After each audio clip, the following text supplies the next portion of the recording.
Hello दोस्तों, तो आज का टॉपिक है हमारा parallel seating arrangement for prelims reasoning. जैसे कि यहाँ पे क्वेश्चन में दिया हुआ है कि जो 12 पर्सन है वो पैरेलल रोज में खड़े हुए हैं।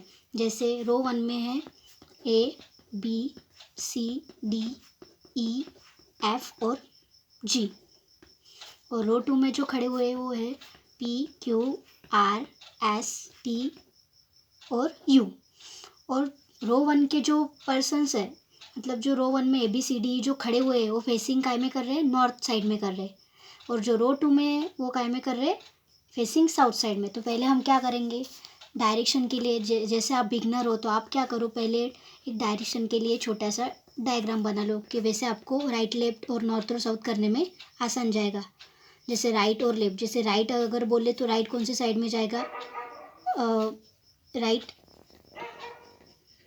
दिस डायरेक्शन, एंड लेफ्ट को अगर बोला जाए तो लेफ्ट दिस डायरेक्शन। तो इसके हिसाब से हम उसको बनाएंगे। जैसे आप बिगनर हो तो आपको पहले बेसिक से सीखना पड़ेगा।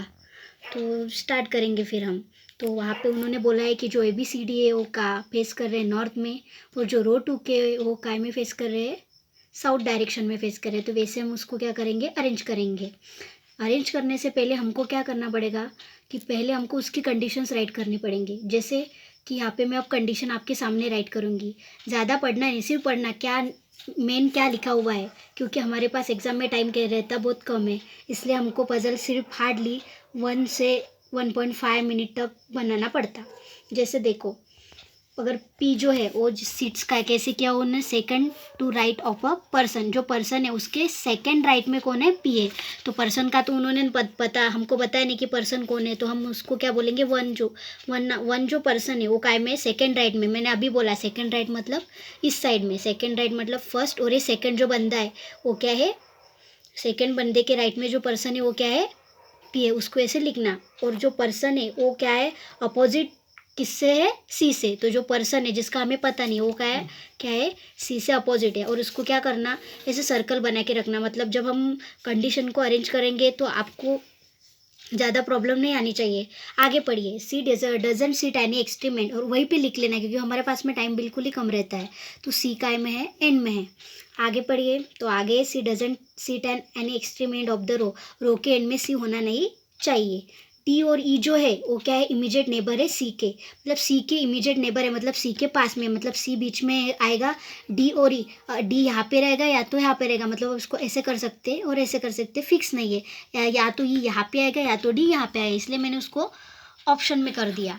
तो बाद में हम जब अरेंज करेंगे तो पता चल ही जाएगा। Immediate neighbour of C and one of them sits at an extreme end, मतलब ये तीनों में से कोई तो भी एक, वन ऑफ देम बोला है उन्होंने, तो तीनों में से कोई तो भी एक काय में आएगा, एंड में आएगा। मतलब जब हम अरेंज करेंगे तब, अब अरेंज करेंगे तो आपको पता चल ही जाएगा। मतलब कैसे, G is not immediate neighbour of E, और वैसे जी और ई इमीडिएट नेबर नहीं है, मतलब वो साथ में बैठेंगे नहीं। बाद में है F sit second to left of E, E जो है वो ई के लेफ्ट में है, पर कौन से लेफ्ट में, सेकेंड लेफ्ट में कौन है, एफ है। तो हमको पढ़ना अगर होगा तो हम पीछे से पढ़ेंगे। जैसे ई सेकेंड लेफ्ट में है एफ के, तो ई के सेकेंड लेफ्ट में कौन है, एफ है। वैसे मैंने यहाँ पे दिया हुआ है कि लेफ्ट साइड है, तो हमको इस डायरेक्शन से जाना पड़ेगा। जैसे कि आप बिगनर हो तो आपको पहले देखना पड़ेगा, बाद में आपको प्रैक्टिस हो जाएगी उस चीज़ की। But not opposite to R, but मतलब क्या है, ई मत ई नहीं, बट का मतलब क्या है, जो पहला वाला जो अल्फ़ाबेट है, जैसे यप, ये आर के अपोजिट नहीं है, नहीं तो आप ई से कर देंगे तो गलत हो जाएगा। इसलिए प्रैक्टिस होने तक जहाँ पे भी बट दिखा तो बट का मतलब समझ लेना हमारा अल्फ़ाबेट सेकंड नहीं है, फर्स्ट है। मतलब यप अपोजिट किससे है, आर से नहीं है। उन्होंने नहीं बोला तो हम उसको क्रॉस कर लेंगे। अपोजिट अरेंजमेंट मतलब वो एक दूसरे के, हम पैरेलल सीटिंग अरेंजमेंट कर रहे हैं तो अपोजिट नहीं है, मतलब वो एक दूसरे के सामने बैठे हुए नहीं है। यप सीट्स मतलब yup is not opposite to R, मतलब। और बाद में दिया हुआ है कि P is a neighbour of R, और जो पी है वो आर का क्या है, नेबर है। बट फिर से but P is not opposite to G, फिर से पी जी के अपोजिट में नहीं है। आगे, नाइदर क्यू और T are adjacent to P, Q और टी पी से एडजेसेंट नहीं है, इसको हम ऐसे निकालेंगे, पी क्यू और टी से एडजेसेंट नहीं है, टी इज़ अ एडजेसेंट, और बाद में दिया हुआ है कि टी एडजेसेंट है, एक तो क्यू से होगा एक तो आर से होगा, पर दोनों से नहीं, मतलब टी एडजेसेंट एक तो क्यू से होगा या तो टी से, और में पर बोथ से नहीं, दोनों भी एडजेसेंट नहीं होने चाहिए, एक तो क्यू होना चाहिए एक तो टी होना चाहिए। You is a neighbour of the person, मैंने अभी बोला है you neighbour of the person बोला, मतलब हम यहाँ पे वन लेंगे, वन का क्या है, वन जो वन हु का मतलब क्या है, जो पर्सन है वो अपोजिट है किससे, एफ से, जो वन है जो हमको पता नहीं वो अपोजिट है। अब हमने सब कंडीशंस अरेंज कर लिए, अब हमने कंडीशन अरेंज कर ली है, तो हम अब क्या करेंगे, उसको क्या करेंगे, एक पैरेलल सीटिंग अरेंजमेंट में अरेंज करेंगे। तो वैसे हमें दिया हुआ है कि 6% 12 पर्सन है, तो एक रो में 6 पर्सन है, तो हम उसको अरेंज करेंगे। तो ये हो गए मेरे इस रो 2 के 6 और रो 1 के 6। जैसे कि दिया हुआ है कि जैसे रो 1 में दिया हुआ है कि A B C D E F G, sorry A B C D E नहीं, F B C D F G, B C D E F G, A नहीं, ए का कुछ काम नहीं, एक्स्ट्रा हो गया, P Q R S T U, right, okay. तो B C D E F G ये क्या है, नॉर्थ फेस कर रहे हैं, नॉर्थ फेस कर रहे हैं, और क्या है रो 1 में है, तो बी सी डी यहाँ पे लिख लेना, B C D E F G north face कर रहे हैं, और रो 2 में P Q R S T और यू ये क्या कर रहे हैं, फेसिंग साउथ, ये साउथ फेस कर रहे हैं और नॉर्थ, मतलब ये जो है B C D F G ये हमारा नॉर्थ साइड में आएगा, और जो रो 2 में P Q R S T you है ये हमारा साउथ साइड में आएगा। जैसे हम बी सी डी यहाँ से करेंगे तो कंडीशन के हिसाब से मर्ज करना पड़ेगा, तो ऐसी कौन सी कंडीशन चूज़ करें कि हमारा आंसर जल्दी से निकले।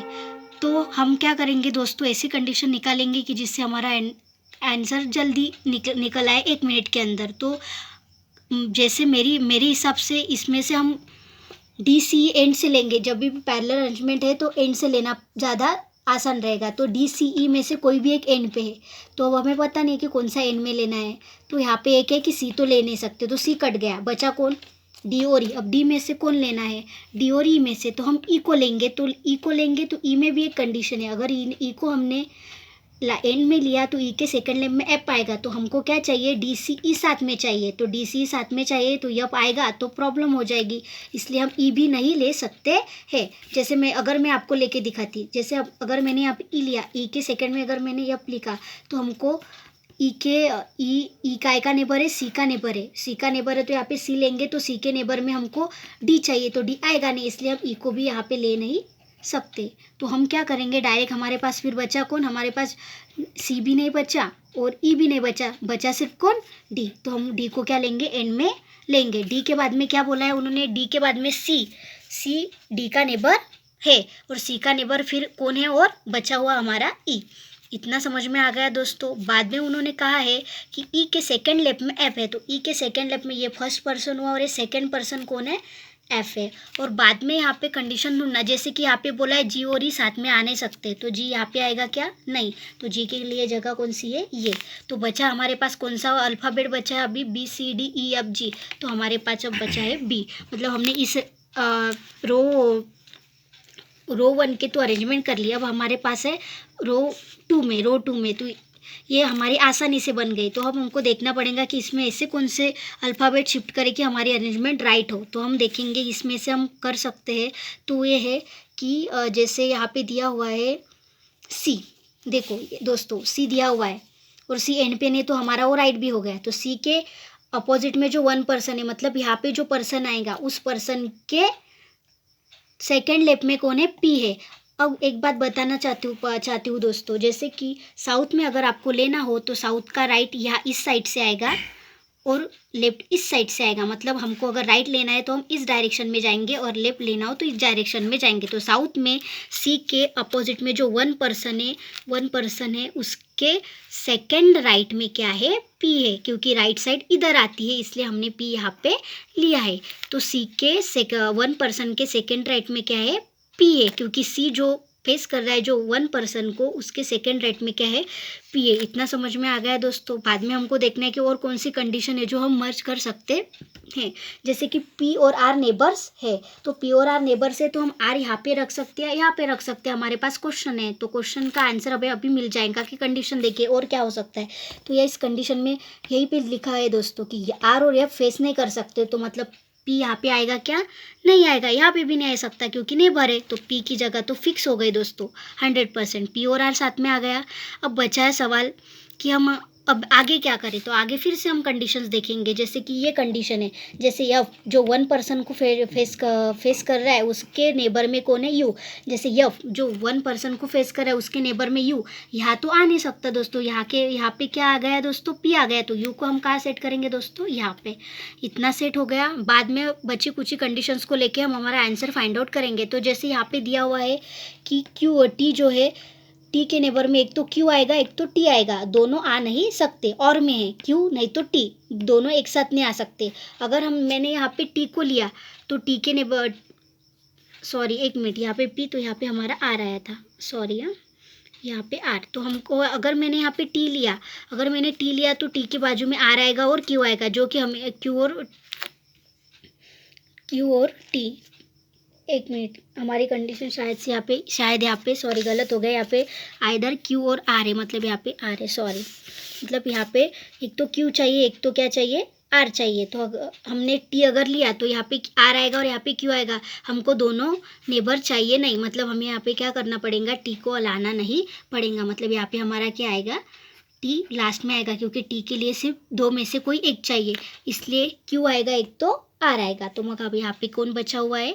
क्यू बचा हुआ है, मतलब हमारी ऑल कंडीशंस सेटिस्फाइड हो गई है। सिर्फ हमारे पास एक अल्फ़ाबेट जो बचा हुआ है वो है एस, इसको हम यहाँ पे शिफ्ट करेंगे और हमारा आंसर हो गया रेडी।